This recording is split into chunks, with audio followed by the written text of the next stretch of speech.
நம் ஆண்டவர் இயேசு கிறிஸ்துவின் நாமத்தினால் மகிழ்ச்சியும் சமாதானமும் நம் அனைவரோடும் இருப்பதாக. ரோமையர் 10:8-12 முடிய. வார்த்தை உனக்கு மிக அருகில் உள்ளது, உன் வாயில் உன் இதயத்தில் உள்ளது.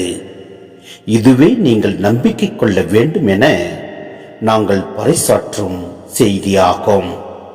ஏனெனில் இயேசு ஆண்டவர் என வாயார அறிக்கையிட்டு இறந்த அவரை கடவுள் உயிர்த்தெழச் செய்தார் என நீங்கள் உள்ளூர நம்பினால் மீட்பு பெறுவீர்கள்.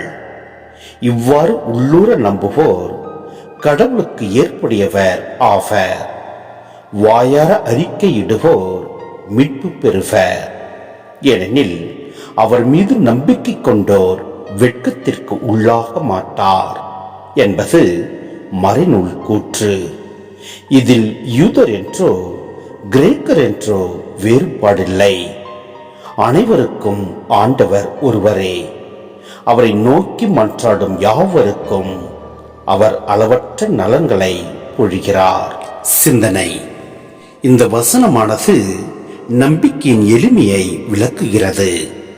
கடவுளின் வார்த்தையானது அடைய முடியாத தூரத்தில் இல்லை, மாறாக அது உங்கள் நாவிலும், அதாவது வார்த்தையிலும் இதயத்திலும் மிக எளிமையாக உள்ளது. அதை நீங்கள் முழுமையாக நம்பி உங்கள் வாயால் அறிக்கை செய்வதே இரட்சிப்புக்குரிய விசுவாசமாகும். இந்த வார்த்தையின் ஆழமான அர்த்தம் கடவுள் தனது செய்தியை அறிய முடியாத தொலைவுக்கோ அல்லது வானத்திற்கோ எடுத்து செல்லவில்லை. அது உங்கள் இதயத்திற்கு மிகவும் அருகில் உள்ளது. கடவுளின் மீதுள்ள உண்மையான நம்பிக்கை முதலில் இதயத்தில் உருவாகிறது.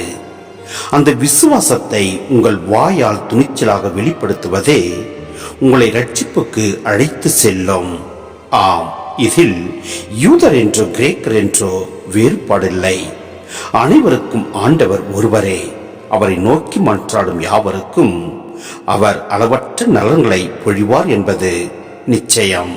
எனவே நம் ஆண்டவரில் ஒரு நம்பிக்கை வைத்து செயல்படுவோம்.